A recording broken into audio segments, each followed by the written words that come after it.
เลนะโอทังอภิปูชยามิเยมินาสการเนะธัมมังอภิปูชยามิเยมินาสการนะสังฆังอภิปูชยามิอะระหังสัมมาสัมพุทโธภะคะวาพุทธังภะคะวันตังอภิวาเทมิสวากขาโตภะคะวะตาธัมโมธัมมังนามัสสามิโตปฏิปันโนภะคะวะโตสาวกสังโฆสังฆังนามามิกับศรัทธาสาธุชนเราท่านทั้งหลายสมทานเป็นจศีลพร้อมกันนะครับมายังพันเตวิสุงวิสุงรักนัทายาติสรเนนะสหปัญจศีลานิยาจามะโตติยัมปิมายังพันเตวิสุงวิสุงรักนัทายาติสรเนนะสหปัญจศีลานิยาจามะตาติยัมปิมายังพันเตวิสุงวิสุงรักนัทายาติสรเนนะสหปัญจศีลานิยาจามะตัสสะภะคะวะโตอะระหะโตสัมมาสัมพุทธัสสะนะโมตัสสะภะคะวะโตอะระหะโตสัมมาสัมพุทธัสสะนะโมตัสสะภะคะวะโตอะระหะโตสัมมาสัมพุทธัสสะนะโมตัสสะภะคะวะโตอะระหะโตสัมมาสัมพุทธัสสะนะโมตัสสะภะคะวะโตอะระหะโตสัมมาสัมพุทธัสสะนะโมตัสสะภะคะวะโตอะระหะโตสัมมาสัมพุทธัสสะพุทธังสรณังกัจฉามิพุทธังสรณังคัจฉามิธัมมังสรณังกัจฉามิธัมมังสรณังคัจฉามิสังฆังสรณังกัจฉามิสังฆังสรณังคัจฉามิติยัมปิพุทธังสรณังกัจฉามิทุติยัมปิพุทธังสรณังคัจฉามิติยัมปิธัมมังสรณังกัจฉามิทุติยัมปิธัมมังสรณังคัจฉามิติยัมปิสังฆังสรณังกัจฉามิทุติยัมปิสังฆังสรณังคัจฉามิตติยัมปิพุทธังสรณังกัจฉามิตติยัมปิพุทธังสรณังคัจฉามิตติยัมปิธัมมังสรณังกัจฉามิตติยัมปิธัมมังสรณังคัจฉามิตติยัมปิสังฆังสรณังกัจฉามิตติยัมปิสังฆังสรณังคัจฉามิสรณะกามนังนิทิตังอามาพันเตปานา ติปาตาเวระมณีสิกขาปะตังสมาธิยามิ ปานาติปาตาเวรมณีสิกขาปะทังสมาธิยามิ ตินนาตานาเวระมณีสิกขาปะตังสมาธิยามิ อะทินนาทานาเวรมณีสิกขาปะทังสมาธิยามิ กาเมสุวิชชาจาลาเวระมณีสิกขาปะตังสมาธิยามิ กาเมสุมิจฉาจาราเวรมณีสิกขาปะทังสมาธิยามิ มุสาวาตาเวระมณีสิกขาปะตังสมาธิยามิ มุสาวาทาเวรมณีสิกขาปะทังสมาธิยามิ ลาเมลยะมัจจปมาตัฏฐานาเวระมณีสิกขาปะตังสมาธิยามิ สุราเมรยมัจจปมาตฐานาเวรมณีสิกขาปะทังสมาธิยามิ มานิปัญจสิกขาปตานิสีเลนะสุขติงยันติสีเลนะโภคสัมปตานสีเลนะนิพุติงยันติตัสมาสีลังวิโสทะเย สาธุสาธุสาธุกับเบื้องต้นนี้เราจะได้โอกาสเป็นการทำมหาจารย์ทั้ง13กันเพื่อเป็นมังคละเป็นมงคลโดยดังนั้นอาจารย์เสกสรรทวิสุวรรณจะได้ประคองเอาตอกดอกไม้ธูปเทียนเพื่อจะได้เวรตาลนะครับมหาจารย์เวสสันดรชาดกณบัดนี้สันโตสันโตสันโตโยสันนิสินโนวัลลาโพธิมูเลมาลังสะเสนังมหันติวิจโยสัมโพธิมากันจิงอนันตัญญโนโลกุตโมตังปนามามิพุทธังอัฏฐังกิโกอริยปัตโตชนานังโมคคปเวจายะอุโจจมะโก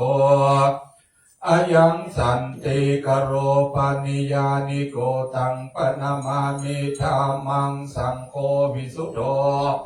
วราทักิเนยโยสันตินทาลิโยสัพพามาลาปะหิโนปุเนเกเยสมิทธิปัตโตตังปนามามิสาธุสาธุโอกาสา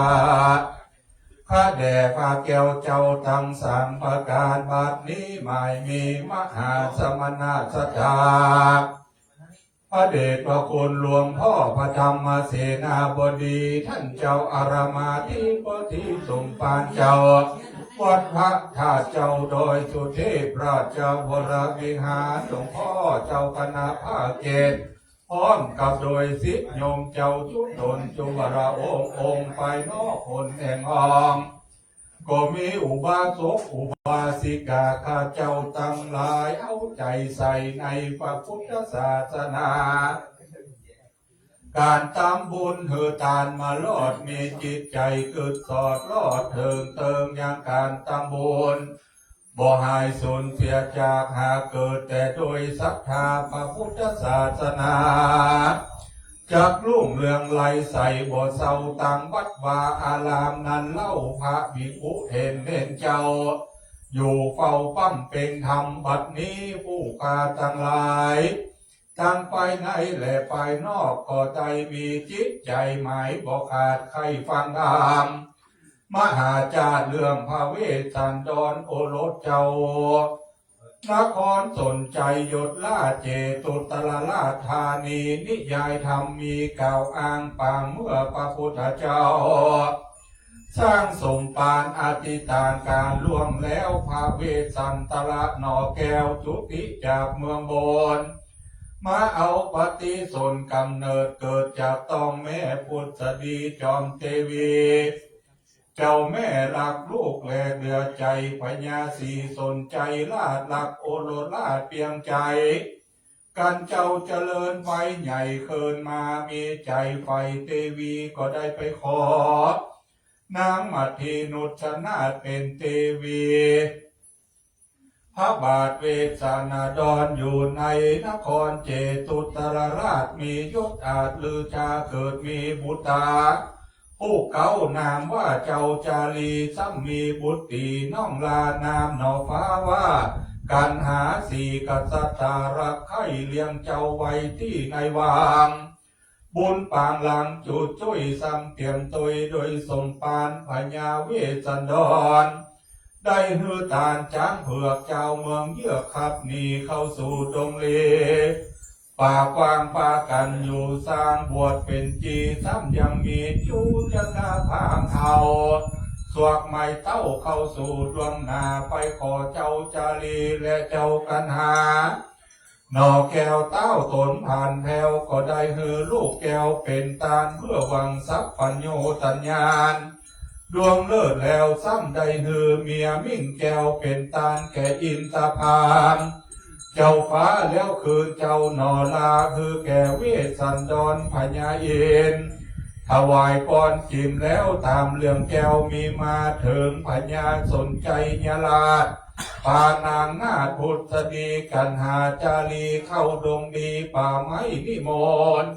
แก้วแก่นไทยปีกปอกขึ้นมาเสวยปลาดังเก่าเป็นเต้าเล่าทรงที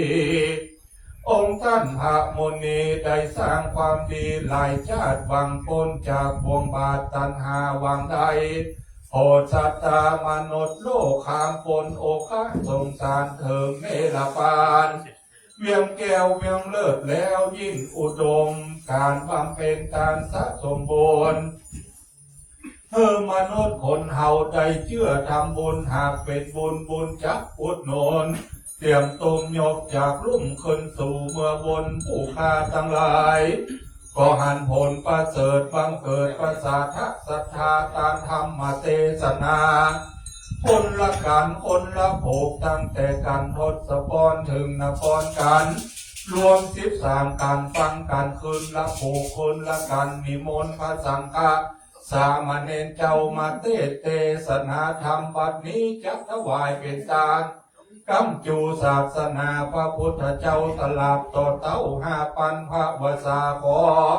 พระสงฆ์มีเมตตารักกันปูจาธรรมมหาจารย์อันผู้ข้าทั้งหลายเต็มใจบริจาคเป็นทานขอนาบุญอันไพศาลจงกับกายเป็นญาณอันประเสริฐนำผู้ข้าทั้งหลายไปเกิดตั้งดีบุญญาลาสีได้ตานทำมหาจาจาดกนี้ขอนาบุญยากากีนิไกเมื่อผู้ข้ายังมีชีวิตจิตใจสถิตอยู่ในโลกกว้างขอดูตั้งแต่งสร้างจินตานอยู่สุขเจยบานข้ามเจ้าคือมูลมังตั้งเต้าโดยเข้าน้ำปัจจัยตั้งนาวาลำใหญ่กี่ข้างไทยสากรถึงเมืองบวรเลิศแล้วคือเวียงแก้วยอดเนรปานนั้นจุงจะมีเรื่องแต่ดีลีดังอธิษฐานจิตจุดเทียนน้ำพุทธมนต์นะครับขอรับเกียรติจากคุณพี่สุจินตาวประพันธ์นะครับจุดเทียนน้ำพระพุทธมนต์เล่มใหญ่นะครับ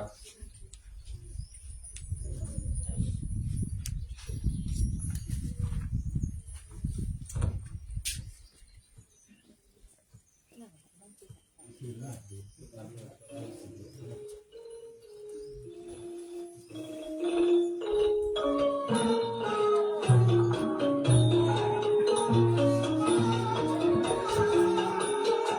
จุดเทียนถวายทรงธรรมนะครับขอรับเกียรติจากคุณพ่อสมัครเหล่าสถิรวงศ์นะครับอธิษฐานจิตจุดเทียน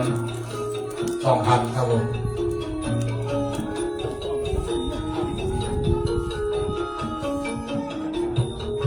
กับวันนี้เป็นการแรกนะครับรับเป็นเจ้าภาพโดยพระเดชคุณหลวงพ่อพระธรรมเสนาบดีเจ้าวาดวัดพระธาตุเจ้าดอยสุเทพและผู้ที่ฟังรายการสถานีวิทยุคลื่นของพุทธศาสนาจริยธรรมวัดพระธาตุเจ้าดอยสุเทพในรายการฟังสบายสไตล์วุฒิชาตินะครับโดยพี่นานวุฒิชาติคำพันธ์นะครับร่วมกับผู้ฟังรายการสถานีวิทยุคลื่นของพุทธศาสนาได้รับร่วมเป็นเจ้าภาพในค่ำคืนนี้นะครับกับจุดธูปเท่าจำนวนบาทนะครับผู้ชะตาคนเกิดปีชวดหรือปีหนูคุณแม่บัวทองกินรอดนะครับวันนี้คุณแม่บัวทองได้รับเป็นเจ้าภาพร่วมแล้วยังได้น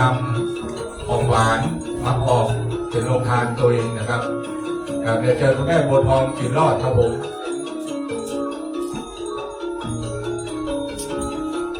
กับชะตาคนเกิดปีโนท่านหนึ่งนะครับคุณแม่แจ่มจันทร์แสนสุขนะครับ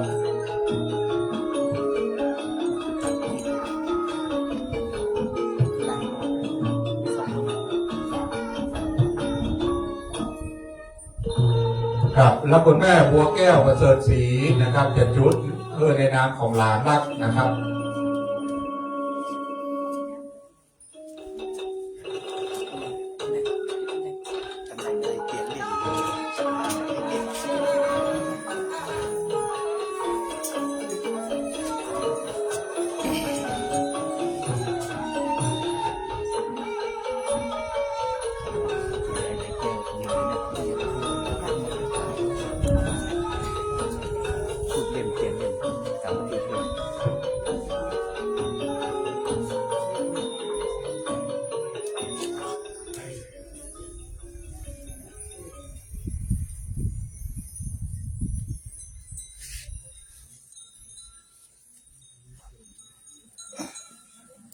ต่อไปนี้เชิญทุกคนทุกท่านตั้งอกตั้งใจสดับรับฟังพระธรรมเทศนาการพ้นหนึ่งเรียกว่าชื่อทศพรพรศรีประการพรศรีประการนั้นมีอย่างพ้องเขาตั้งใจฟังก็จะได้สดับรับฟังเป็นมหาบุญมหากุศลซึ่งได้กราบไหว้สานิมนต์ในเมตตาธรรมของพระอาจารย์พระโควิทิธรรมนันท์นะครับรองเจ้าวาดวัดสวนดอกอำเภอเมืองจังหวัดลำพูนได้เมตตาเทศนาธรรมณบัดนี้นามันสการย่อมือสานกราบไหว้ต่างดอกไม้กราบวันเตปังเมื่อพระนางพุทธดีนอกแก้วขอพรเลิศแล้วจากอินตาพรนั้นนาก็มาสำเร็จเลิศแก่แม่พุทธดีคาถามีสิทธิ์9 บาทคาถาขอนิมนต์ลูกศิษย์พระพุทธ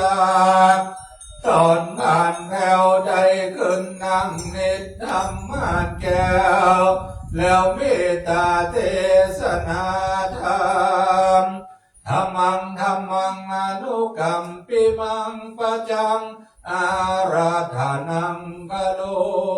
มานะมะโทรัตนัตยัสสะขอความนอบน้อมของข้าพเจ้า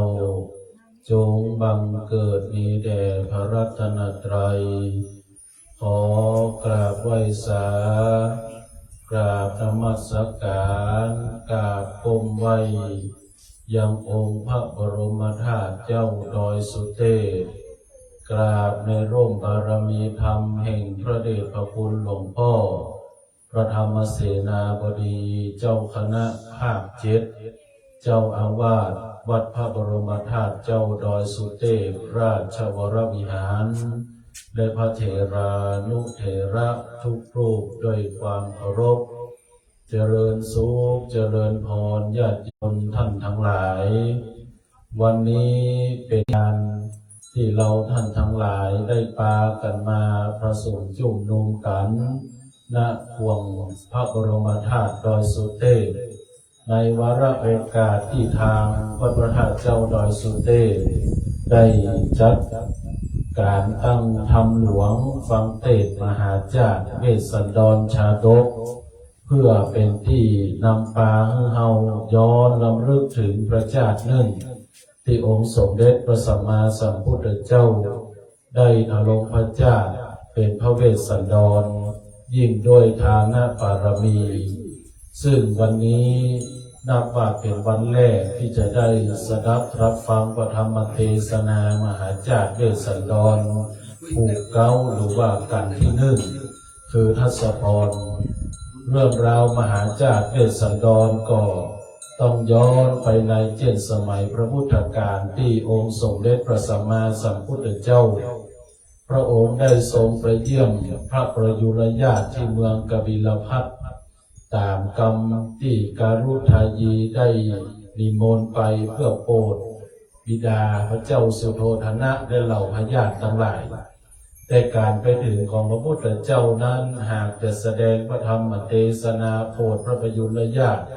ก็ยังมองดูกระแสจิตของคนทั้งหลายอันเป็นประยุรญาติว่าบางคนก็ยังถือทิฏฐิมานะตัวเก่าบอกว่าพระพุทธเจ้าหรือว่าเจ้าชายสิทธัตถะนั้นมีอายุน้อยกว่าก็มีใจอยากกระด้างพุทธองค์ก็ทรงนึกว่าคิดว่าเมื่อจะเทศไปแล้วถ้าใจของคนฟังนั้นอยากกระด้างการได้มาแสดงธรรมเทศนาโปรดก็จะประสำเร็จผลเหมือนกับเฮาใส่ปุ๋ยแล้วก็เอาน้ำเทลดต้นไม้โดยดินนั้นมันแข็งกระด้างพืชพันธุ์ธัญญาหารก็บรรใหญ่บรรโตจึงนั้นจึงโปรดจึงทำและฝนโบกคารพัดกระตกเราภิกษุทั้งหลายก็มาไฝ่ปัญญาถามทูลถามพุทธเจ้าพุทธองค์ก็แสดงบอกว่าฝนโบกคารพัดนี่มันจะตกเช่นสมัยประเดี๋ยวมันเช่นว่าเฮาทะโลงพระเจ้าเป็นพระเวสสันดรฝนหานี้ก็ตกก็เล่าเรื่องพระเวสสันดรให้แก่เราภิกษุทั้งหลายได้สดับฟังก็เล่าตั้งแต่ปฐมเบื้องต้นกันว่าทศพรทีนี้การทศพรก็คือพร10ประการที่องค์อินทราธิราชเจ้าได้ประทานให้นางเทวดาหรืออุสรีผู้เป็นอัครมเหสีของพญาอินทร์ซึ่งพระนางนั้นหมดบุญวาสนาจากเทวโลกหรือว่าเมืองสวรรค์จะได้ลงมาเกิดเมืองมนุษย์ก็เลยกราบทูลขอพร10ประการจากพญาอินทร์พร10ประการคืออันยังพ่อง1ขอได้ไปเกิดอยู่ในปราสาทอยู่ในพระเจ้าสิวิราชแห่งนครสีปี2ขอให้มีตาหรือว่าจักษุดำเหมือนลูกเนื้อ3ขอให้มีคิ้วดำสนิท4ขอให้ได้ชื่อว่าพุทธดีดังเก่า5ขอให้ได้มีโอรสมีกุมารที่ทรงเกียรติยศเหนือกษัตริย์ทั้งหลายและเป็นคนที่ใจบุญ6ขอยามที่นางตั้งครรภ์ขอให้ครรภ์ของนางนั้นแดนราบประทุษดังไม่ยิงธรรมดา7ขอให้มีถันที่ทรงรูปงามอยู่ตลอด8ขอให้มีเกศาหรือว่าผมดำสนิท9ขอให้เป็นคนที่มีผิวงามและ10ขอให้มีใจที่และก็มีอำนาจที่จะสามารถลดหย่อนโทษและก็ปล่อยนักโทษได้นางขอผ่าตั้งกำผ่าธนาขอพรทั้ง10ประการจากพญาอินทราเจ้าธิราชเพื่อจะลงมาเกิดอันนี้ก็โดยสรุปย่อๆของธรรมทศพรหรือว่าทศพรซึ่งประดับประดาด้วยคาถาธรรม19พระคาถา เวสสันดรจะโดกนี้ตึงโมดตึงมวลก็จะประดับประดาด้วยธรรมปันกถาแต่สำหรับกันทศพรมี10 เข้าปันกถาวันนี้ขอน้อมเชิญชวนญาติโยมสาธุชนได้สดับรับฟังอาตมาภาพขอโอกาสเวลาใส่กับเก้าแล้วก็จะได้เทศนาเนื้อธรรมเป็นลำดับต่อไปสาธุ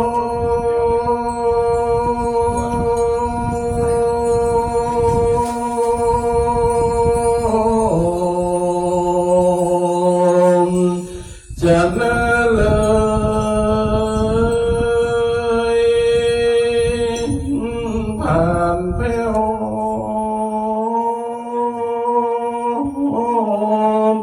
ได้ตั้งอกตั้งใจไว้ดี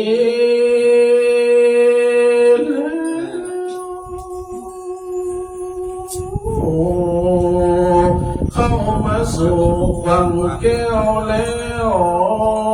ฟังตามตั้งใจ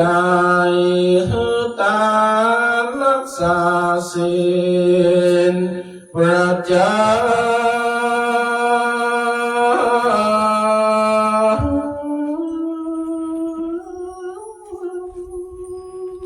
น้อม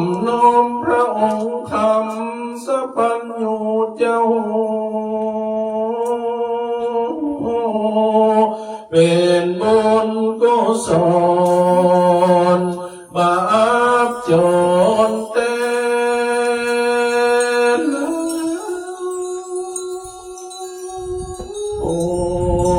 สาธุจะนะเจ้าจูนอทา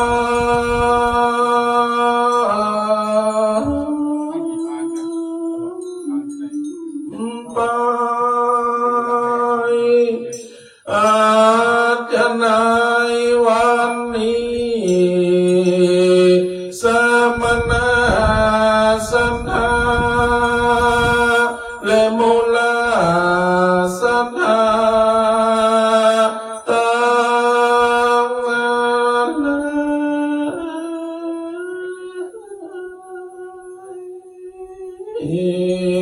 ตั้งยิ่งใจ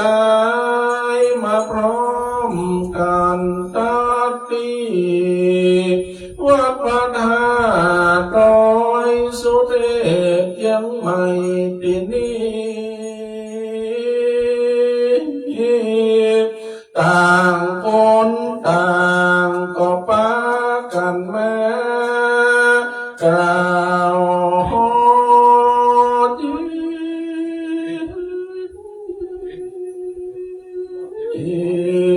ว่ามาฟังธรรมมาช่วยกันอนุรักษ์รักษาและสืบสานวัฒนธรรมประเพณีอันดีงามวันว่าประเพณีการฟังธรรมหาจารนี้นะ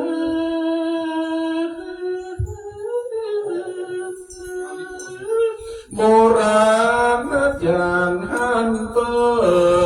ลได้ปฏิบัติสืบการมา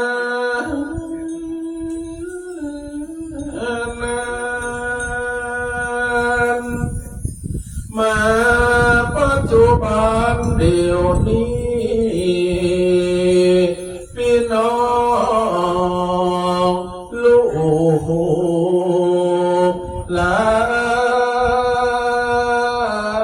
น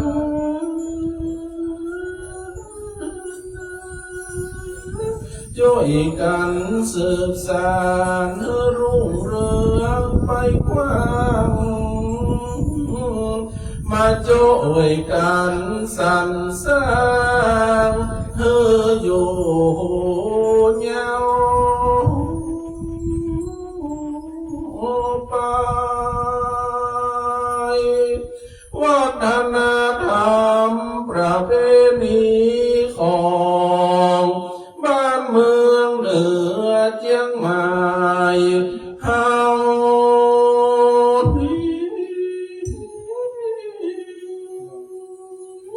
มีชื่อเสียงดั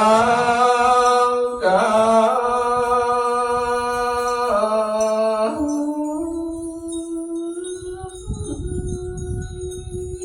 คนเมืองไหนที่มาแอวใจก็หลงไหลบัดน้อยปากันมาเป็นแสนเป็นร้อยปากันมาพอชื่นชมหนอว่าท่าน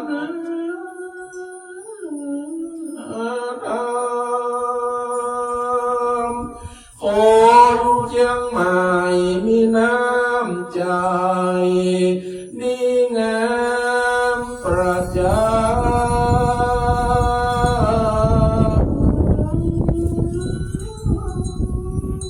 มีแม้แต่ไทยหนอนั้นจริงใจเป็นมิตรบอกคิดลางหา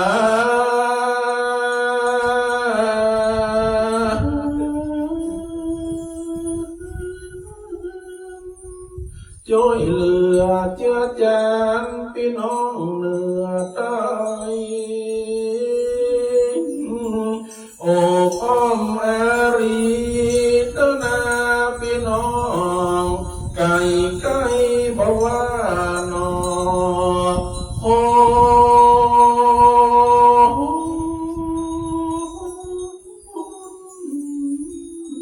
ได้มีกำหูกำยากำหาสลา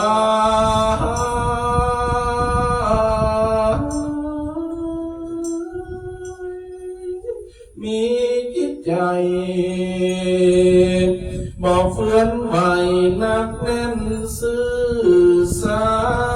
ตย์เป็นคนแน่นหนา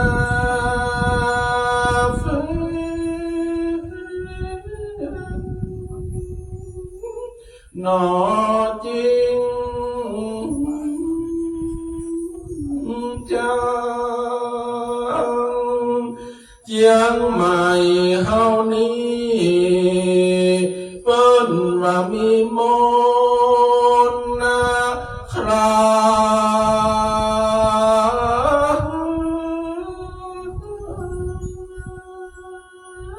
เพราะว่ามีพลังเด่งดังจุดานเก่าเป็นกำควันตางจะเล่าด้านว่าม่วนล้ำหนอมาโดยสุเตเป็นสรีป่าเวณีงานเป็นสง่าบุปัญชาติลูกงามตาน้ำลำค่านา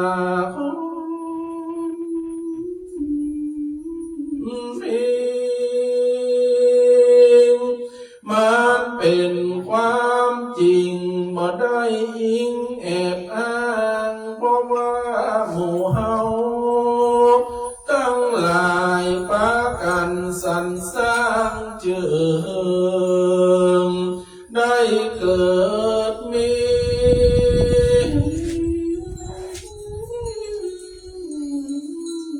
มาฉะนั้นมหามูลสถาเฮาบักวานลาสา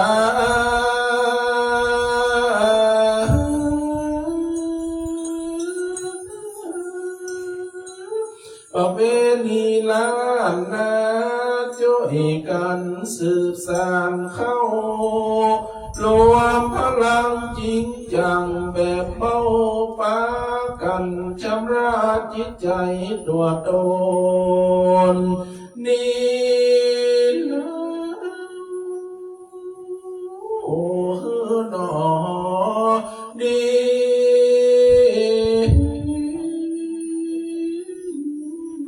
งามช่วยกันค้นคว้าศึกษาตินนาตา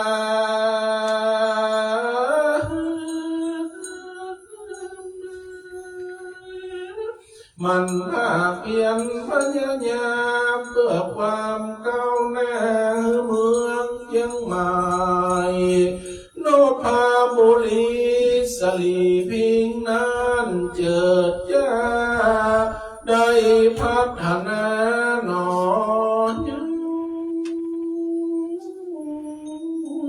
ไปปากันมาฟังธรรมมหาจารย์วันนี้อย่าได้แปลงใจกาย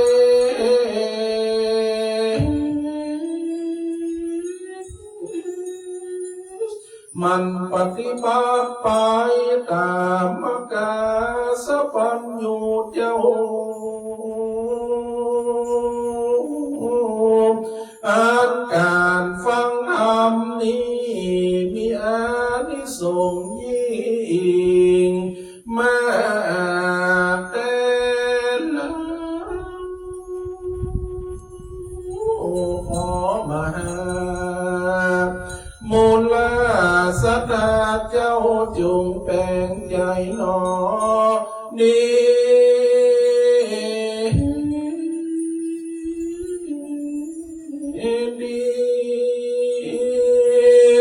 กุศลบุญตามเยื่องนี้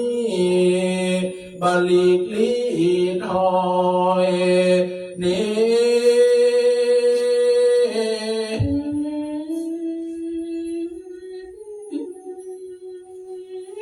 ประหนึ่งยังแม่น้ำนาดีจุ่มเย็นใจเจ้าเทวาเปิ้นมาอยู่เฝ้า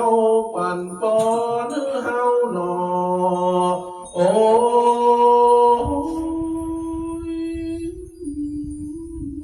ใจเฮอคณะสัทธาพี่น้องกาย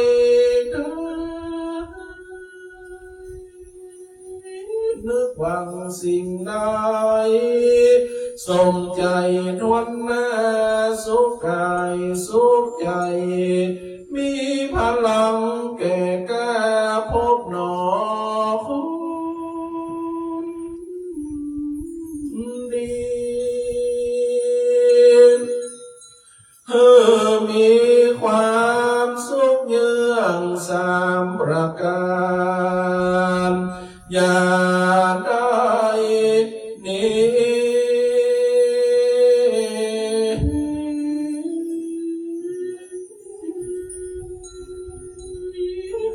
จงได้ปากันมีความดีทวนหน้าปนจากความทุกข์ตามมา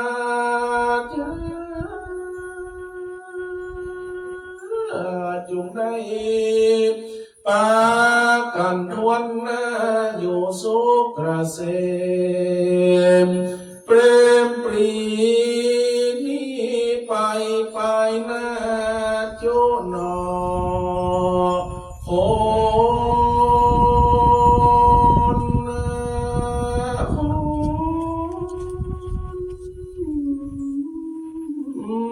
มิและเน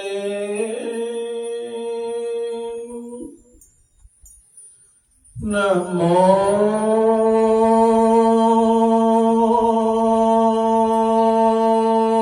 ตัสสะภะคะวันโตอะระหันโตสัมมาสัมพุทธัสสะโอสันติวราวันนาเวติอิตังสันทากปิลลาวัฏังอุปนิสัญญานิโคทารามเมวิหารันโตปุคาราวัสสังอะระมากะเดสิสัตตโมนุลาสัพพุลิสันตั้งหลายตั้งยิ่งใจมวลหมู่อันมาพร้อมนาอยู่ฟังนำจุงนาจำฟังดีน้อยยังจะตากาซอยเนิมอ่อนคือมหาเวสสันดรวิเศษอันพระพุทธเจ้าอาเตสนาเป็นอาติตาแต่ก่อนเจนก็มอนเมินนานจุงอาจารย์แต่ได้ได้สืบไปเมินมานานแลนาศรัทธาอันว่าสัพพัญญูพระพุทธเจ้าตนเป็นปิ่นเก้าติโรกาจารย์สั่งสอนสันตโลกวันมาอาจได้พ้นจากตังผ่านห้องสำลานยังอยู่ในเมืองเกียวกูกะพินลาวันตุนกรเป็นที่โกจรบินตาปาดบ่ฮึกขาดกองงามในนิโคนทัลลำวังแก้วพระก่อพาลบแล้วยังอาฝนอันตกลงเมืองคนเมื่อก่อนเป็นเหตุคือว่าฝนโบกรพัดมีเศษมีมาประจริงประวันดินเตสนาทำดวงอันประเสริฐคือว่ามหาเวสสันตลาเลิศดวงใสพระจริงไทยโอกาสเป็นบทบาทกระทำว่าโอนสันติวาลาวันนาเป็นที่อุปันติเหตุมีมากแต่เก่าพระบุญตาเจ้าหากเทศนาดังนิเตอสัทธาอันว่าสัพพัญญูพระพุทธเจ้าอันใดทลักแล้วนั้นเราวัดดีก็เมตตาดีไฟห้อยใครโปรดสัตว์ใหญ่น้อยสงสารจริงในสุขสำราญยิ่งโยดพ้นจากทุกข์โทษในโลกาพระก็เทศนาตามดวงประเสริฐคือว่าธรรมจักกัมปวันตนาโสดเลิศเสียงสารในป่าอิสิปัตนามีกาตายวันผ่องแววนอกเบียงเกวพลานาสีอันมีอามาตือเนรุดาญิมาอัญจุลีขอโอกาสนาธนาวะขอตันสัทธาพระยอดซอยตั้งอรหันตาปน้อยยิบหมื่นตนเพื่อสร้างกุศลแผ่กว้างในโปรดพระเจ้าจ้างปิตาพระพุทธายศยศจริงแจ้งโสดอันใสก่อสระเด่นกระไกไปสู่ยังที่อยู่เมืองกบิลลาวานครก็มีวันนั้นเล่นนาตาตาในกาลานั้นเล่าอันว่าพญาสักยญราชเจ้าตนองค์อาจก็อุจจาดยันยาจุงเสนาปกเป่าใครจะเล่าปันไม้ญาติกาตังมวลหมู่มาจุมนุมอยู่เพียงกันว่าวันนี้เราจะได้หันนอนเอาสิทธาเจ้าว่าเจ้านายเราผู้มีลูกเอิงเป่าสังหาสู่ยาได้เนินเดินจะรีบหาสถานปากันมายังจ วันกับยอดตนสัตตาเต้าผาปลายุทธาก็ซ้ำโอกาสไขคานว่าส่วนอุตญาณอันใหญ่กว้างแห่งพระเจ้าจ้าผาปลาอันมีชื่อว่านิโคตลามผ่องแผ้วหากเอิงควันแก่ปอตาควันพระเดปดาปากันเบียวกว่าสะอาดดีงามเฮาตั้งหลายมวลหมู่กันจังไปสู่สวนอุทยานควรมีดอกบานดอกไม้ไปน้อมไว้ปุจจายังสัตตาตนปิ่นเก้าหือตรงคนหนุ่มเทาไปก่อนตั้งเล็กอ่อนหญิงใจส่วนว่าหมู่ปัญญาตั้งหลายแก่เดาก้อยไก่เต้าโดยไปแล้วเจ้าหอใจอันเป็นตนอิราตก็ปาอมาตโยธาตั้งหมู่เสนามวลหมู่เสด็จไปสู่นิโคนอารามก็มีนันเลนะสดาสาพันโยประมุนตาเจ้าลูยังอาจะพาสไลโคดเงาพี่น้องอันมาแวดซองหลายลานว่าเขานั้นบ่มีใจงามจมจืนบ่มีปิติตื่นใจบานบ่ปากันสาธุการกุมเก่าย้อนบ่มีทิฏฐิมานะตัวเก่ายังมีกวนดีสอนบอกคือมานะออกจากสันดานควรแสดงปาฏิหาริย์วิเศษหูเจงเจตนั้นเราลาแล้วพระพุทธาปิ่นเก่าก็แสดงเข้าสู่จันตุธาฌานอันเป็นอภิญญาณแก้วกูแล้วแสดงขึ้นสู่อากาศเรียงลายภายโพงอันติดประดามพระบาทดังกูอันตกลงสู่หัวเต้าทั้งหลายแล้วก็พันภายสำแดงแสงมากล้ามือเป็นน้ำลำมาลำน้ำและลำไฟอันปั่นต้นไม้อำปาแล้วแต่ก่อนก็มีและนาตัตาในกาลนั้นเล่าปัญญาสีสุโตตนาตนเป็นพ่อได้เล็งหันพออัศจรรย์พระจอมทำจริงกาวาคาแด่เจ้ากูญาเมื่อก่อนเป็นนมมุมเจ้าบุญจูไปสู่ยังต้นไม้จุงปูแต่วันดูฝ่ายจอยเอาบอกไว้วันนี้อัศจรรย์มีบอกขาดเต้าตนที่ราป้อปิตาก็ได้ไว้สานอนเนาทุติญานั้นเล่าใครปันทอดยกมือพันกลมเก่าไว้เจ้าสามตีก็มีเล่นนาตาตาในกาลานั้นเล่ายามเมื่อปัญญาสุโตตนานั้นไว้ปาตาพระบาทจุมปัญญาสากเกียราชตั้งหลายอันนั่งเป็นผู้บาทตั้งตนอยู่ได้เขาก็ต่างย่อมือไว้ขึ้นเนืองว่ากุมกราบยังตัวพระพุทธเจ้าทวนจุคนนั้นเล่าสันนิก็มีเล่นนาตามสมิงคันเนในกันนายามนั้นอันว่าฝนหาใหญ่ไม่ขาด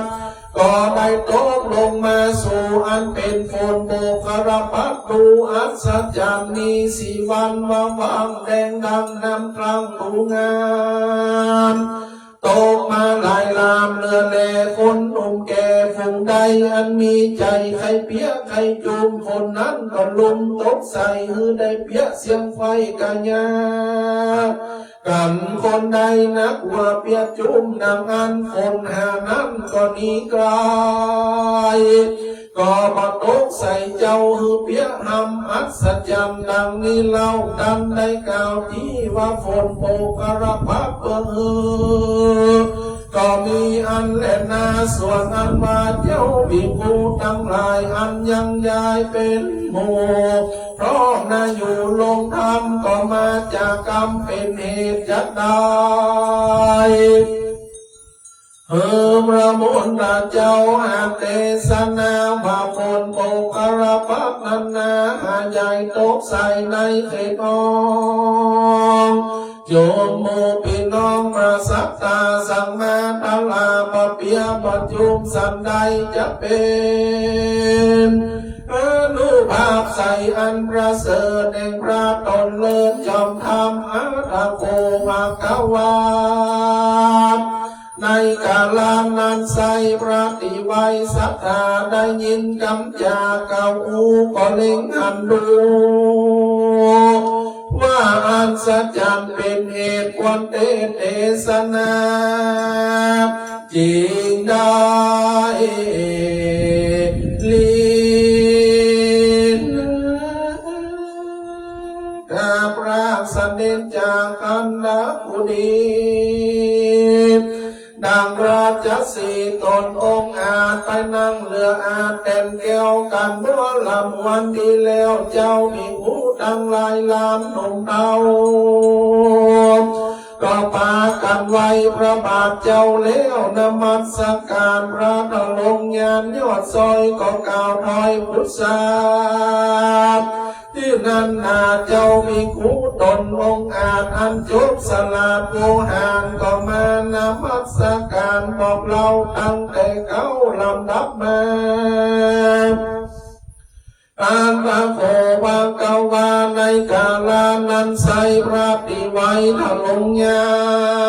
นจากในไข่นิตาลวงแล้วนำเอามหาเวสสันตละอันของแมวมาเทศมาดูลาเจ้าบิกูตังยังมีปัญญาตนหนึ่งใสชื่อว่าเต่าท้ายสีวิลาตนองค์อาจเรืองเสวยเมืองกว้างใหญ่ชื่อว่าเจตรนคร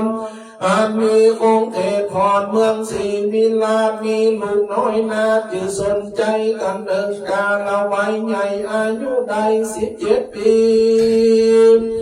อันสมควรดีอาภิเษกจิงเอานางเอกนอนเนาแห่งลูกเต้าพญามันตลาชื่อว่านางน้อยนาพุทธดี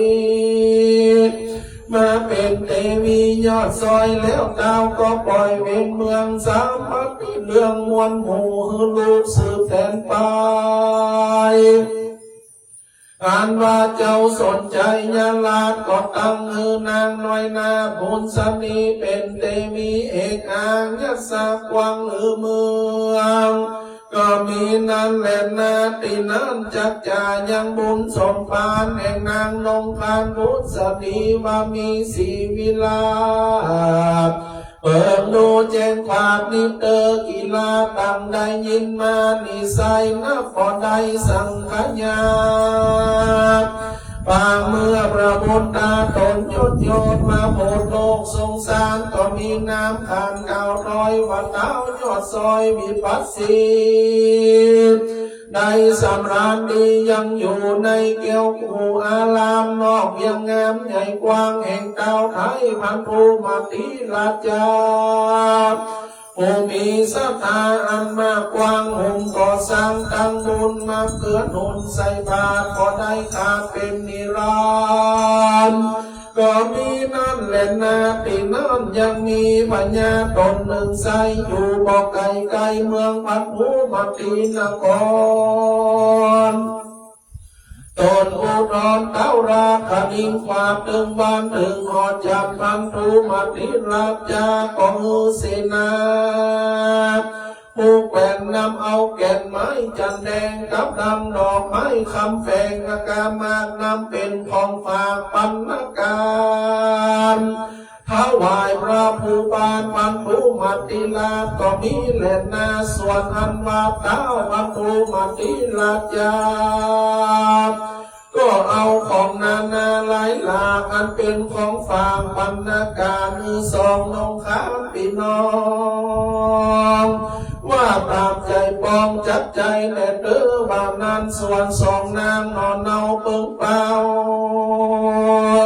ผู้เป็นลูกสาวเต้าลาดก็โอกาสขี่ยาว่าสองเล่าลานี้บอกวันปฏิโภคของมาเต้าเป็นบรรณาการควรเอาไปบูชาพระพุทธเจ้าก็จะมีอานิสงส์มาเต้านำนาสองราชธิดาน้อยหนอก็ไขจามคือพ่อของตนมาตานนี้เป็นผู้สนมาเต้าก็มีเล่นนาตินั้นนางราชธิดาผู้เป็นปีมีใจปีใจบานก็คือนายนักการผู้แก่นมดยังแก่นจันแดงเอาเป็นของแปงก็พรของฮือบางเกิดเป็นผลอ่อนสุกุมารหือบัวรักการของแมวส่วนอันว่านางน้องเกี่ยวราชธิดาก็คือจางคำขาผู้สลาดตกแต่งแบ่งดอกไม้หืองามอันอาจสีใสกันบัวละมวนดีพร้อมไว้สองนอนให้พี่น้องกอบรักจากห้องเรือนตนไปถวายตัสบนพระบินเก้านางผู้เป็นปีนั้นเราใส่สีก็พูดจาโดยกันระดีจนจันเหลือกว่านั้นก็เอาลูกไล่ตาแล้วก็มาตานา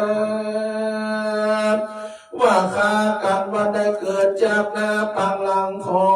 ตัวข้านี้เราได้เป็นพระเจ้าระลงยามแดดเด้อสวดอันว่านามอ่อนน้อยบิดาน้องไทยก็อธิษฐานกงเก่าว่าแม่นโตข้านี้เราเกิดจากใจขอมี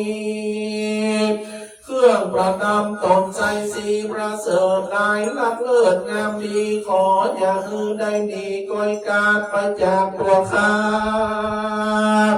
สักยาก็มีแน่เดินดินนานพระพุทธวิปัสสีตนผู้มีสิ่งดีเจ้าน้อยก็กล่าวน้อยขีญามโนปนิธานากัมปาตนามักไกโดยประการน้อยใหญ่สันดาย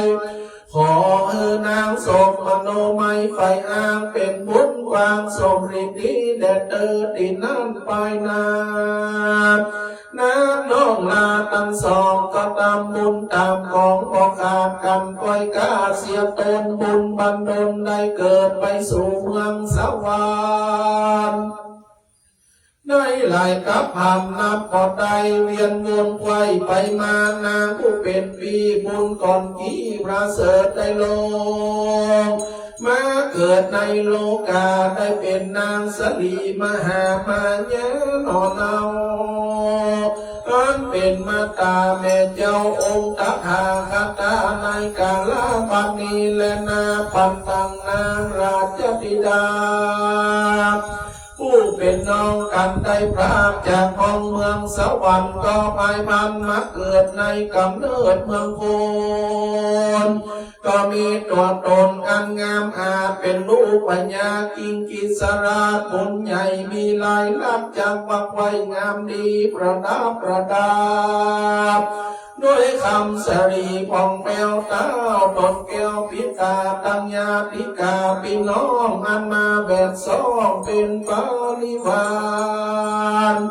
จิงใส่น้ำขานยอดซอยว่านางน้อยอุจจาระสักการนางราชธิดาขึ้นใหญ่อายุว่าใด17 วรรษาได้ฟังธรรมเทศนาโอวาทแห่งเจ้าพระการสภาตนสีใสสะอาดข่าวใสนางก็มีใจจุ่มเชิญปิติตื่นยินดีสานามีออกบวชดวงแล้วนิพพานก็มีเล่นาส่วนอันว่าปัญญากิงกิสลาตนพระสาพังกามีนางราชธิดาบ่น้อย7 คนซอยใส่4 ส่วนบ่นางสุธรรมานิสัยสร้างบุญไว้หลายลามมีศีลงามประเสริฐเอาตนไปเกิดในองค์ฟ้าเลิศกระเซมสีชื่อว่าพุทธดียอดซอยได้เกิดเป็นกู้ห้อยหนอผาญญา ตาอันอยู่นานมาใจญาณิมิตตังหาประการพระพุทธญาณเป็นปอยเกิดแก่นางยอดซอยมุสลีเป็นลางดีที่หันหุนว่านางกามนนายนาจะไปก้อยกาทับปานจากสวรรค์เต็มต้องลงสู่ห้องเมืองคนเต้าบางบนควันรู้ก็ปานางกินกู้พุทธดีผู้เป็นมเหสียศใหญ่ไปสู่ส่วนดอกไม้อุตยานดอกไม้บานเรือแหล่คันตาแบเรือลายนางบุญนาภายยอดซอยงามเจินนาจุอีบุญสลีนอนที่สีพิลาศงามงามปอตาคนอินตาเต้าไทยก็นั่งอยู่ใกล้กับนางเต้าบนควางยนยาวก็ปันปอนเก่ากำปอนว่านางนี่นาขอพรทั้งสิประการอันประเสริฐบังเกิดยาวไปปีนั่นบุญสดีน้อยนาได้ฟังโอวาทอิญาแห่งปูนอินตาเต้าไทยก็รู้ใจดังหมายว่าปูนแห่งนางจากห้องจากไอ้ต้องเมืองสวรรค์จริงใครปันโอกาสเป็นบทบาทกาตาวเทวราชานโมปัญญาโตกิ่งปะปังปะกะตังมัญญาลังนี้เป็นต้นมาคาเดมหาราชเจ้ากำมลเสวันใดอันข้าได้กระทำไปแต่ก่อนบ่ถูกบ่อ่อนต้องทำอันเป็นกรรมจำยอบสยองตอบโดยตานได้มันก็พาตายเสียจากเมืองบนสู่เมืองคนโลกลาตั้งลงกาอันใหญ่ปักต้นไม้ได้ลงเต้าไปตามดงตันแลนาตินาพระญาอินตาเต้าดินาก็โอกาสตามมีว่าดุลาพุทธดีเอ่ยยอดซอยกรรมอันใหญ่น้อยอาตามอันหันนำนักใหญ่บ่หอมใจเล็งงานแม่นจะมีปงปันขาดอนุญาตวางไปมาที่นาน้องเนาอันว่ามุนแต่เก่าเสียงขาดจะได้ละปากัดไปปอนอันใดนั้นเล่ากันนางน้องเล่าหันดีอันมีสิประการอันประเสริฐเมื่อนางได้เกิดลุมไตจะปั่นให้นางได้จุประการแลนาที่นานนา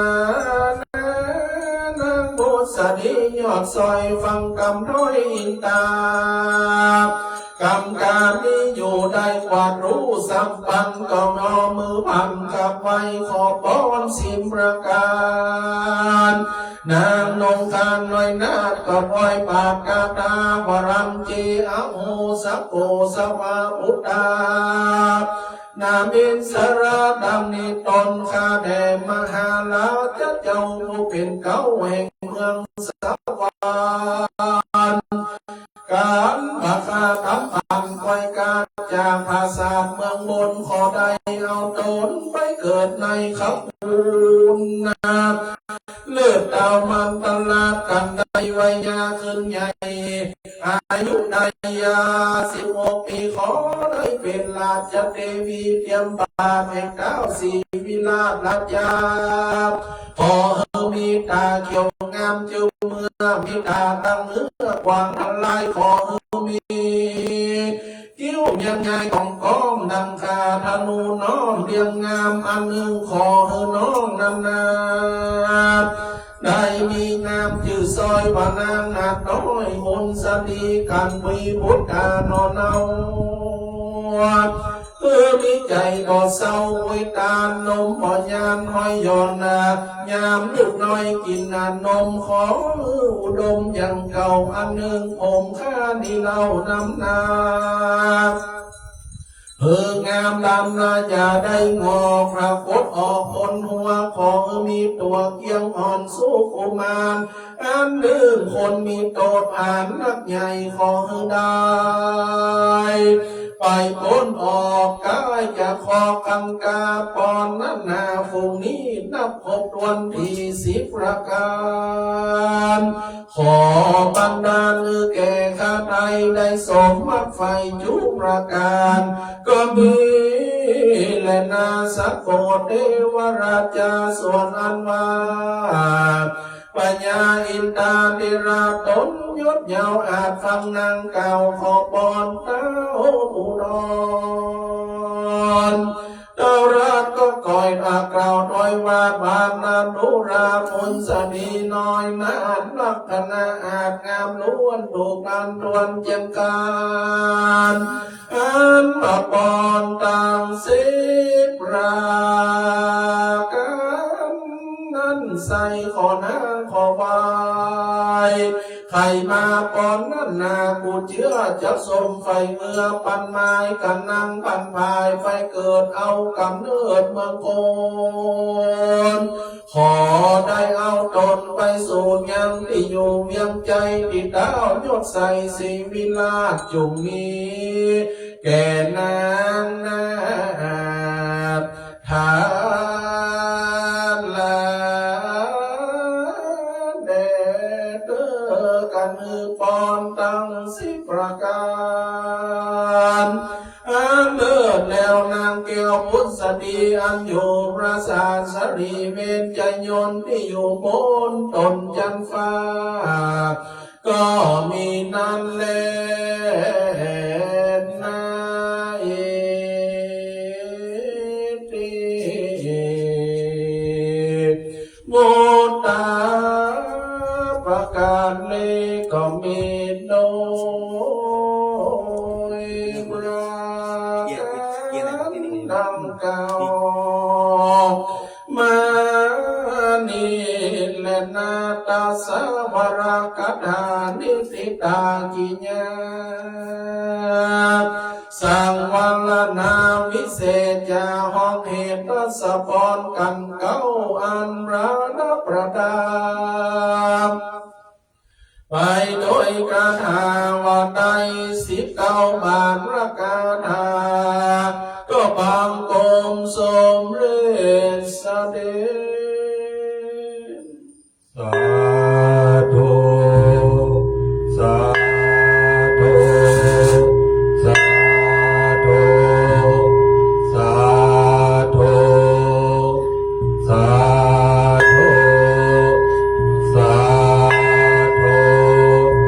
สาธุสาธุสาธุ กับพระธรรมเทศนากันทศพรมหาจารย์เวสสันดรจาดกมรดกของชาติกันทน1ซึ่งได้รับเมตตาธรรมจากท่านอาจารย์พระครูวิทิตธรรมนันท์รองเจ้าอาวาสวัดสวนดอกอำเภอเมืองจังหวัดลำพูนเป็นองค์เมตตาเทศนาธรรมซึ่งพระธรรมเทศนากันนี้ได้รับเป็นเจ้าภาพโดยเมตตาธรรมของพระเดชพระคุณหลวงพ่อพระธรรมเสนาบดีหลวงพ่อเจ้าวาดวัดพระธาตุเจ้าดอยสุเทพราชวรวิหารร่วมกับคณะศรัทธาสาธุชนผู้ออกไม่ออกศรัทธาทั้งผู้ฟังรายการสถานีวิทยุคลื่นพระพุทธศาสนาจริยธรรม 96.0 เมกะเฮิรตซ์และคณะศรัทธากลุ่มวัดพระธาตุเจ้าดอยสุเทพคณะศรัทธาศิษย์วัดพระธาตุเจ้าดอยสุเทพแผนกช่างทาสีได้รับร่วมกันเป็นเจ้าภาพเจ้าศรัทธาซึ่งประกอบไปด้วยคุณแม่จันทาจินดามังคุณแม่บัวทองกินรอดคุณแม่แจ่มจันทร์แสนสุขนางสาวดาทีจอโนน้องเจนนางสาวอมพรใจหารน้องเหมียวนางสาวสุภลักษณ์จอโนน้องแพรและผู้ฟังรายการสถานีวิทยุคลื่นพระพุทธศาสนาจริยธรรม 96.0 เมกะเฮิรตซ์ในรายการฟังสบายสไตล์วุฒิชาติซึ่งประกอบไปด้วยวินานวุฒิชาติคำปัน พ่อครูสุมิตรจันตานางสาวสัตพรลีนทกะคุณแม่อิชยาหลิวตระกูลคุณทีวรวิทยาอารีกูลนางสาวสุภาพรเดชชายพุทธิเมธคุณการจนาแสงปัญญาตลอดจนถึงคณะสัทธาสาธุชนเราท่านทั้งหลายได้ร่วมรับเป็นเจ้าภาพเจ้าศรัทธากันแรกกันทศพร19 บาทพระคาถาต่อไปจะได้น้อมนำประเคนถวายบูชาการเทศน์การธรรมซึ่งการเทศน์การธรรมจะขอได้รับเกียรติจาก4 ชุดด้วยกันเข้าน้อมนำประเคนทีละชุดนะครับซึ่งมหามงคลณมณฑลพิธีควงพระบรมธาตุเจ้าดอยสุเทพนี้เมตตาธรรมของพระเดชพระคุณหลวงพ่อพระธรรมเสนาบดีได้อัญเชิญรูปหล่อพ่อเหมือนของครูบาเจ้าศรีวิจัยนักบุญแห่งล้านนาไทยประดิษฐานณมณฑลพิธีเป็นมังคละเป็นมงคลจะได้น้อมถวายปุจจาคุณศีลปุจจาคุณธรรมของครูบาเจ้าศรีวิจัยนักบุญแห่งล้านนาไทยเป็นเบื้องต้นก่อนในนามของคณะศิษย์วัดแผนกถ้ำทาสีขอรับเกียรติจากนายดำรงมิ่งคุณการุณนะครับได้น้อมถวายปุจจาคุณศีลปุจจาคุณธรรมของครูบาเจ้าศรีวิจัยที่หน้ารูปหล่อของครูบาครับ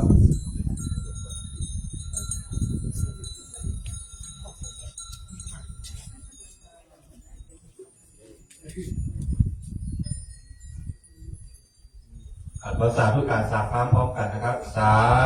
ธุสาธุสาธุกับน้อมถวายบูชาการเทศน์ชุดที่ 1ถวายผ้าไตรจีวรนะครับขอรับเกียรติจากคุณแม่จันทาจินดามังกับเจ้าภาพเจ้าศรัทธาเป็นทายิกานะครับอุบาสิการัตนะฐานะบดีเศรษฐีใจบุญของวัดพระธาตุเจ้าดอยสุเทพได้น้อมถวายบูชาการเทศน์การธรรมถวายผ้าไตรจีวรนะครับ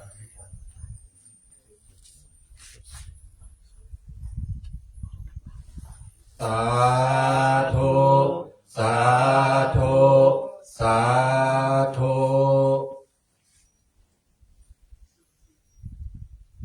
ถวายชุดที่ 2ถวายผ้าห่มนวมนะครับตอนนี้ก็เข้าหน้าหนาวนะครับเดี๋ยวนี้ออกค่ำวันนี้ก็เริ่มหนาวทันทีเลยนะครับเดี๋ยวนี้ก็หนาวทันทีนะครับเกียรติจากคุณแม่บัวทองกลิ่นรอดนะครับแม่เลี้ยงบัวทองได้น้อมถวายผ้าห่มนวมบูชาการเทศน์การธรรมครับผม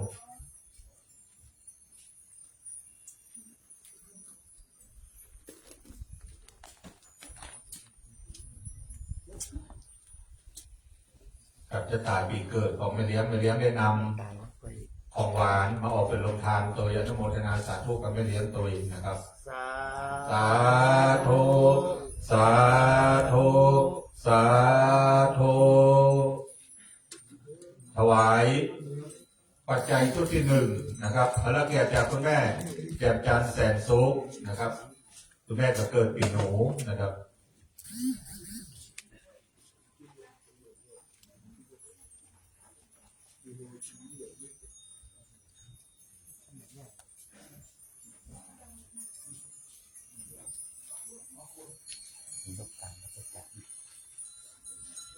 สาธุสาธุสาธุกับชุดที่ 4ดอกไม้ทูปเทียนจะทูปปัจจัยตัวนะครับออกมาทั้ง3คนเลยนะครับนางสาวดาทีจอโนน้องเจนนะครับนางสาวพรมพรใจหารน้องเหมียวและนางสาวสุภลักษณ์จอโนน้องแพรมาทั้ง3เลยคุณแม่คุณลูกคุณหลาน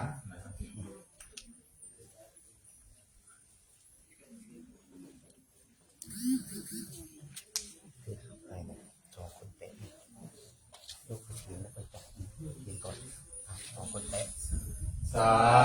ธุสาธุสาธุ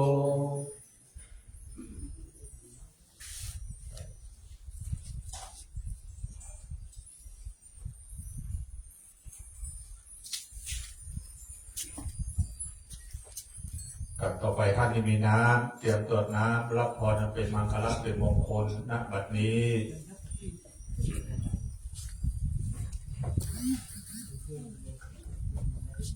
ยะถาวาริวหาปุราปริปุเรนติสาคารังเอวเมวะอิโตทินังเปตานังอุปกปปติอิจิตังปฏิตังตุมหังคิปะเมวะสมิจฉตุสัพเพปุเรนตุสังกปาจันโทปนะระโสยถามณิโชติระโสยถาเอวังหนตุสัพพสัมปติชามิดิเลอาจารย์ในวันนี้ก็หากเป็นวันดีสริสุภมังคละพระเสริฐล้ำเลิศยิ่งกว่าวันในยามใดๆทั้งหลายเหตุอันเจ้าสมณะศรัทธาและมูลศรัทธาท่านทั้งหลายอันประกอบไปด้วยโลภเมตตาบารมีธรรมแห่งพระเดชพระคุณหลวงพ่อพระธรรมเสนาบดีเจ้าคณะภาคเจ็ดเจ้าอาวาสวัดพระราชเจ้าดอยสุเทพราชวรวิหารพร้อมด้วยพระภิกษุสงฆ์องค์สามเณรอันเตวสิกเจ้าจุฑนโหนแห่งห้องภายนอกก็หมายมีมหามูลสดาผู้เป็นคณะเจ้าภาพทั้งหลายต่างก็ได้ปากันสรนงคงฝ่ายตกแต่งแปลงห้องน้อมนำมายังกีฬานปัจจัยใจเยอะวัตถุการทั้งหลายเอามาถาปนาถวายบูชายังพระธรรมเทศนาเนื้อมหาจารย์เวสสันดรจะโดกันภูเขาอันมีชื่อว่าทัศพรประดับประดาด้วยคาถา19 บาทบาลีด้วยทิฏฐิแห่งกุศลคุณงามความดีได้บารมีอันแก่กล้าได้ยกยื่นยอดถวายเป็นทานมหาบารมีอันแก่กล้าปัทมะเบื้องต้นขออุทิศเป็นกุศลผลบุญไปหอดถึงเติมทานแก่ก็เกิดไม่เกิดเจ้ากรรมนายเวรเจ้าบุญนายคุณเทพาอารักษ์แม่ธรณีเจ้าที่เจ้าทางเทพบุตรเทวดาเจ้าอันรักษาตัวตนรักษาบรรจงของเมืองเกหาสถานของมหามุลสถาและเราเทวดาเจ้าทั้งหลายอันปกปักรักษายังองค์พระบรมธาตุเจ้าดอยสุเทพที่กาลปณีบรรเทาแต่นั้น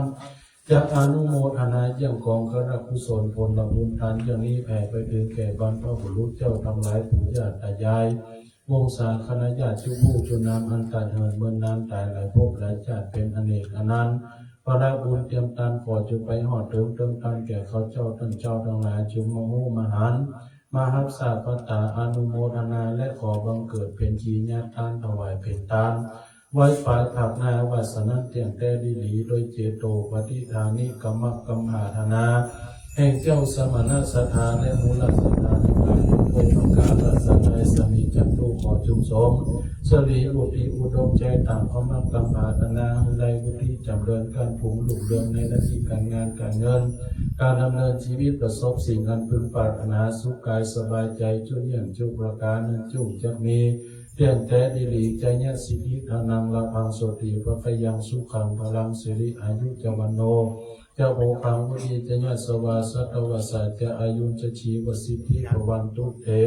สัพพิติโยวิวัชตุสัพพโลกโกวินาสันตุมาเทภวัตวันตรโยสุขีติขายุโกภวะอาภิวาทานสีลิสานิจังวุธาปจายโนจัตตารโรธรรมา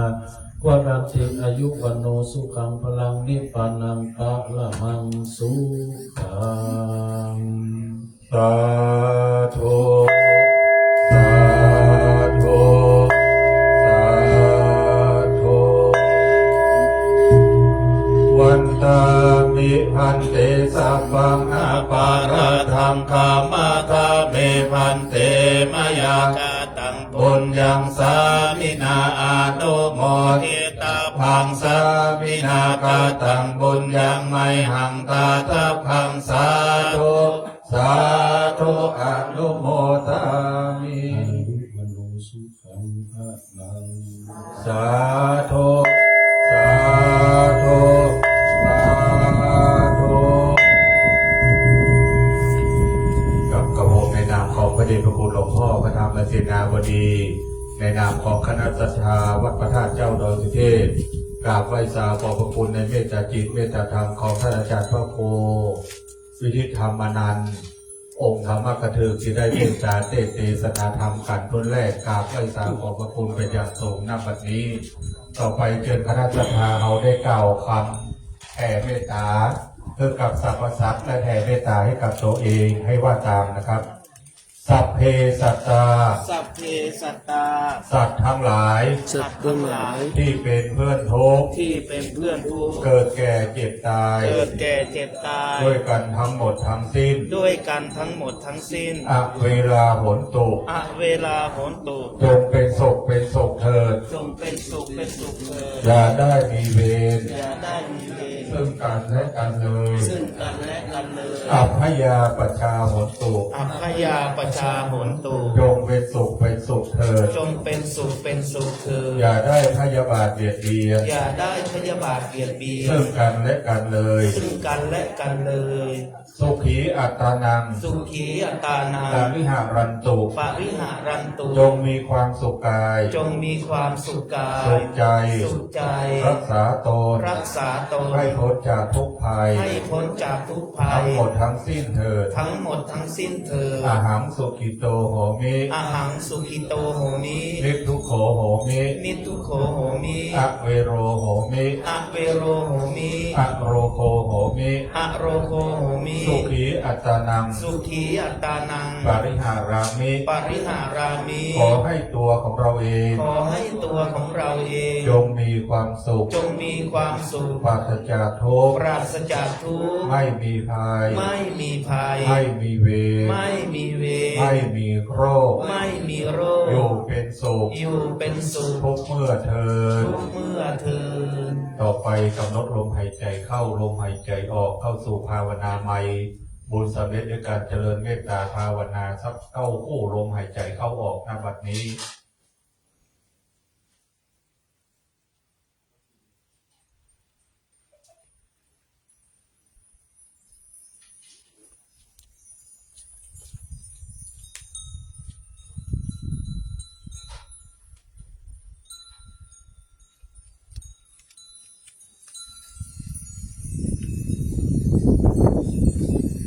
ขอควรแสดงเมตตาพร้อมกันนะครับ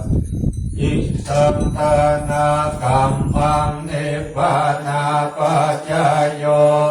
ตุโนนิจังอิตังศีลกัมมังเนปานาปัจจายโยตุโนนิจังอิตังภาวันกัมมังเนปานาปัจจายโยโนนิจั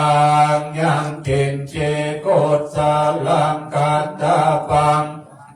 สัพเพหิกาเตหิกาตังปุญญังโนอานุโมทันโตสุนันโตพุนโตเยเตวะอาสมิงทาเนอาทิคาตาทิคายุกาสัทธาหุนตุสัพพะสัตตานังโสขีหัตตานังปาริหารันตุมาตาปิตาสุขิตาหุนตุทุกขปะมุญจันตุสัพเพยตากาสุขิตาหุนตุทุกขปะมุญจันตุสัพเพอายตากาสุขิตาหุนตุทุกขปะมุญจันตุสัพเพปิสาสัพเพยัคขาสัพเพเตตาสุขิตาหุนตุทุกขปะมุญจันตุสัพเพนัคขตาสุขิตาหุนตุทุกขปะมุญจันตุสัพเพเทวาสุขิตาหุนตุทุกขปะมุญจันตุสัพเพอาจาริโยปัจจายาสุขิตาหุนตุทุกขปะมุญจันตุสัพพะสัมปตินังสมิชันตุโววันตามิพุทธังสัพพังมิโทสังฆามาทามิพันเตวันทามิธัมมังสัพพังมิโทสังฆามาทามิพันเตวันทามิสังฆังสัพพังมิโทสังฆามาทามิพันเตวันทามิคโรโอปัจจายาจาริเยสัพพังมิโทสังฆามาทามิพันเตวันทามิกัมมัฏฐานังสัพพังมิโทสั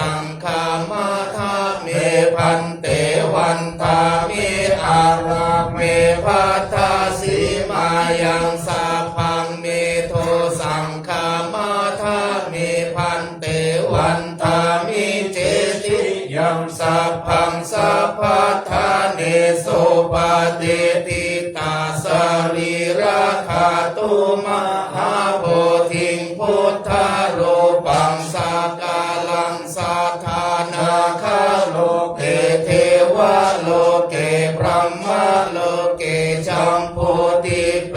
ลังกาทิเปสรีระคาตุโยเกสัทธาตุโยอะระหันตาธาตุโยเจติยังกันทาตุติจาตุราสิติสังหาเสธัมมคันเทสัพเพสัมปาทะเทติยังอะหังวันทามิสัพพโสต่อไปกล่าวคำไหว้คำปุจจาพระบรมธาตุเจ้าโดยสุเทพว่าพร้อมกันเลยนะครับนะโมตัสสะภะคะวะโตอะระหะโตสัมมาสัมพุทธัสสะนะโมตัสสะภะคะวะโตอะระหะโตสัมมาสัมพุทธัสสะนะโมตัสสะภะคะวะโตอะระหะโตสัมมาสัมพุทธัสสะสุวรรณเจติยังเกสาวรามาธาลุงคังวารัญญาธาตุงโสเทวานามากังนาราเทเวหิสัพพะปุจิตังอาหังวันทานิสัพพะทาปัญญาวาอาสมิงเยวาจันทิมาเอวาทารายังปิตากาตายเยสาสนาเนยานิเกติโมฆะปาธามาวรังอาปายาเนวารานังอาระหังสัพพะโสปานังปาทามังอุปัชชังปาหาเปตวาปาทาจิวารังยังชาตังสังฆามาเชปุชฌาสวากราบหนึ่งกราบสองกราบสาม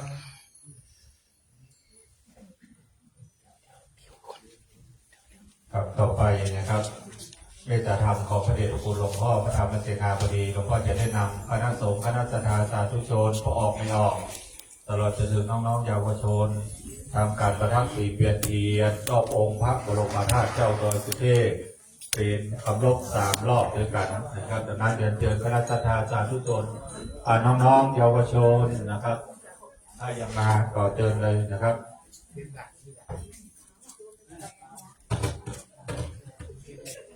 เก็บก็พ่อ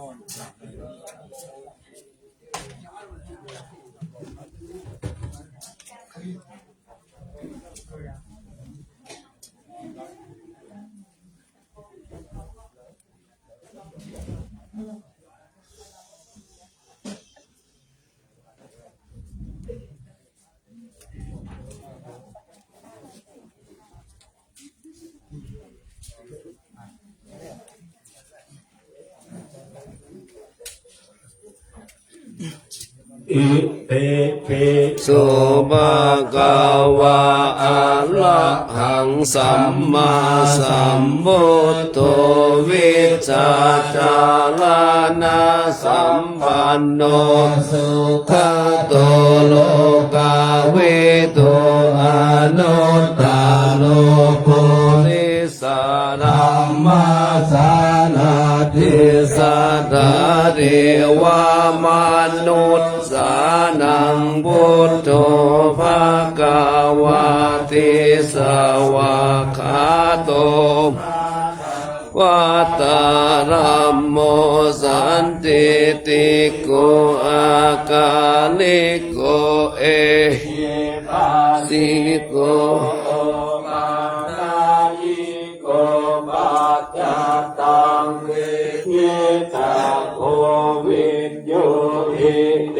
สุปฏิปันโนภะคะวะโตสาวกสังโฆอุจุปันโนภะคะวะโตสาวกสังโฆติปันโนภะคะวะโตสาวกสังโฆปฏิปันโนโตสาวกสังโฆจังจัตตาริปุริสโยกานิอัตตาปุสาบุกาลาเอสาภะคะวะโตสาวกสังโฆนายโยปาหุนายโยภาคินายโยอัญชลิกาลานิโยอนุตตลังปุญญาเทตังโลกัสสาติอิติปิโสภะคะวะอะระหังสัมมาวิชาจารณะสัมปันโนโตโลกาวิทูอนุตตโลธรรมสาลาดิสัทธาเดวมนุษย์พุทโธภควาติสวากขาโตสารโมสันติติโกลิโกเอหิปัสสิโกนายิโก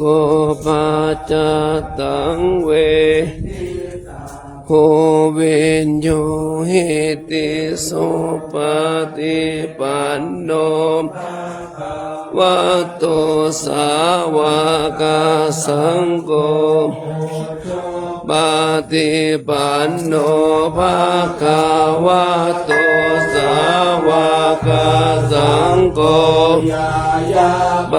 ฏิปันโนภะคะวะโตสาวกสังโฆมิทิปฏิปันโนภะคะวะโตสาวกสังโฆยะทิตังจัตตาริปุริสโยกานิอัตตาปุริอุกาลาเอสาภะคะวะโตกสังโฆอาหุนายโยปาหุนายโยทักขินายโยอัญชลิกาลาหิโยอนุตตรังปุญญาเกตังโลกัสสติสุปฏิโตภะคะวะละหังสัมมาสัมพุทโธจารณะสัมปันโนสุขโลกวิทูอนุตตโลปุริมาสารติสัทธาเทวมนุสานังพุทโธภคะวะเตสาวกขาโตภคะวะตาธัมโมสันติติโกอะกาลิโกเอหิปัสสิโกโอมานายิโกปัจจตังเวทิตาโพวินโตหิ ฏิปันโนภะคะวะโตสาวกสังโฆจุปฏิปันโนภะคะวะโตสาวกสังโฆปฏิปันโนภะคะวะโตสาวกสังโฆปฏิปันโนภะคะวะโตสาวกสังโฆยะติธัมจัตตาริปุริสโยกานิอัตตาปุริสาโภคาลาเอสาภะคะวะโตสาวกสังโฆอาโหเนยโยปาโหเนยโยทักขินายโยอัญจาลิกาลานิโยอนุตตลังปุญญาเกตังโลกัสสะ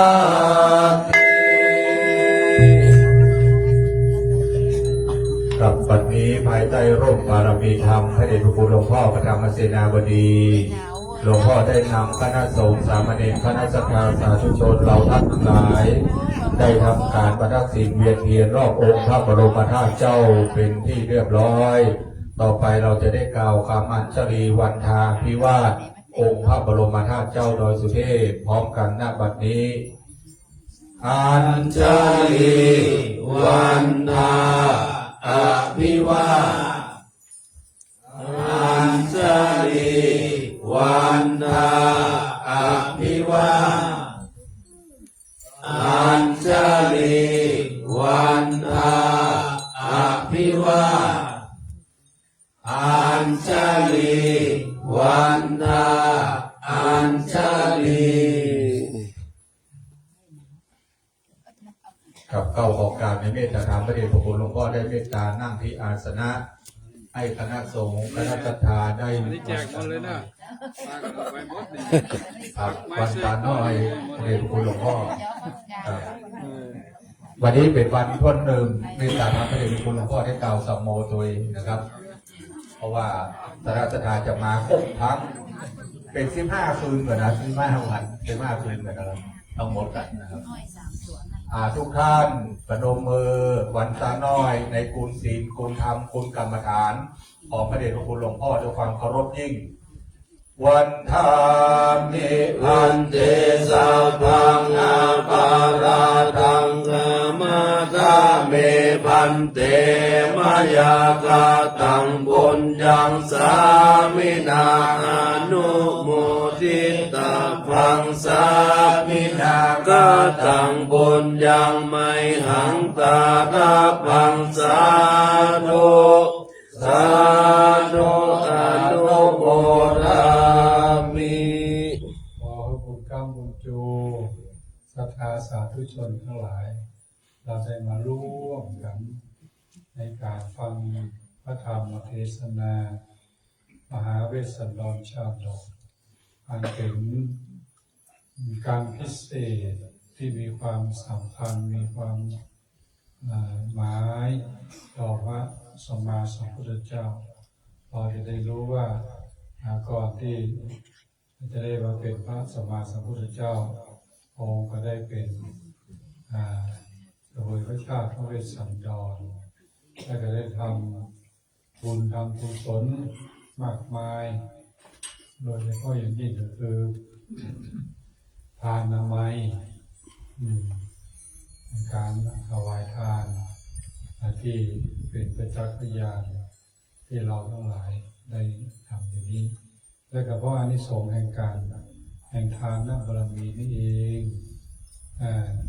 บ้านเราเมืองเราก็เลยเป็นเมืองที่มีความสงบมีความสุขแล้วก็มีความร่มเย็นเป็นสุขเนี่ยเพราะทานบารมีอาศัยจิตใจที่อบอ้อมอารีเพราะนั้นอันนี้จึงเป็นสิ่งที่มีคุณมีค่าสำหรับโลกคนทั้งโลกชื่นชมคนไทยว่ามี น้ำจิตน้ำใจเป็นเยี่ยมที่สุดเลยไม่มีสิ่งที่ไหนเหมือนกับคนไทยเพราะนั้นอันนี้จึงถือว่าเป็นวาระนิสงส์เป็นผลบุญเรามีบารมีธรรมเช่นนี้ก็เพราะเราได้สดับรับฟังน้ำธรรมคำสอนแล้วก็ปฏิบัติตามพระชินวรสัมมาสัมพุทธเจ้าเราจึงมีสิ่งนี้แล้วก็การฟังธรรมนี้ก็เรียกว่าปีหนึ่งมีครั้งหนึ่งเป็นประเพณีที่สำคัญเอาสืบไว้ลูกหลานเราได้สืบได้ต่อกันต่อไปนานๆไปก็สร้างคุณสร้างประโยชน์สร้างความสุขความเจริญแก่พวกเราสืบต่อกันไปนั่นก็ขอเวลาในส่งบุญบุญขออนุภาพของคุณพระรัตนตรัยและพระบรมอาจารย์สุเทพขอได้ปกปักรักษาคุ้มครองขอ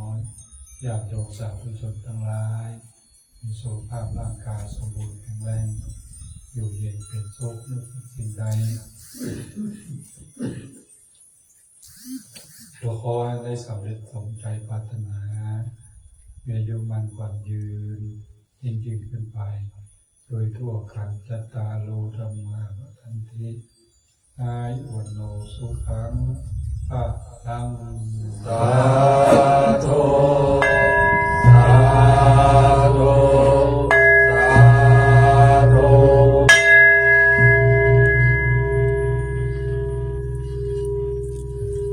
ก็